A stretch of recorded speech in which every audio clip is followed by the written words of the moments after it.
Toujours dans le domaine 4 de l'école maternelle, construire les premiers outils pour structurer sa pensée, on a vu la première rubrique, découvrir les nombres et leurs utilisations.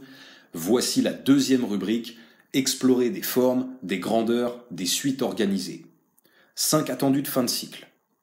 Attendu numéro 1, classer des objets en fonction de caractéristiques liées à leur forme, savoir nommer quelques formes planes, carré, triangle, cercle ou disque, rectangle, et reconnaître quelques solides, cube, pyramide, boule, cylindre.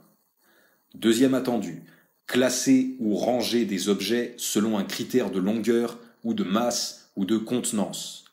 Troisième attendu, reproduire un assemblage à partir d'un modèle, puzzle, pavage, assemblage de solides. Quatrième attendu, reproduire ou dessiner des formes planes. Cinquième attendu, identifier le principe d'organisation d'un algorithme et poursuivre son application. Plusieurs choses pour arriver à tous ces attendus de fin de cycle. Reconnaître globalement des solides par la vue et par le toucher. Reconnaître globalement des formes planes par la vue. Reconnaître, distinguer des solides puis des formes planes. Appréhender les objets selon le critère d'une grandeur particulière, sa longueur, sa masse ou son volume.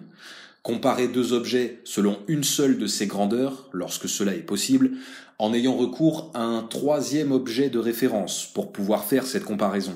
Exemple, ranger des tours de cubes empilés de la plus courte à la plus longue. Là, c'est le domaine des longueurs. Comparer deux objets selon une seule de ces grandeurs, toujours lorsque cela est possible, en ayant recours à un troisième objet de référence pour pouvoir, cette fois, faire cette comparaison, par exemple en triant des objets que l'on place les plus lourds sous une étagère et les plus légers sur cette étagère. C'est le domaine des masses. Autre exemple, comparer deux objets selon une seule de ces grandeurs lorsque cela est possible, en ayant recours à un troisième objet de référence toujours, pour pouvoir faire encore une autre comparaison, trier des objets en plaçant les plus gros dans un carton et les plus petits dans une boîte, par exemple. C'est là pour le domaine des volumes.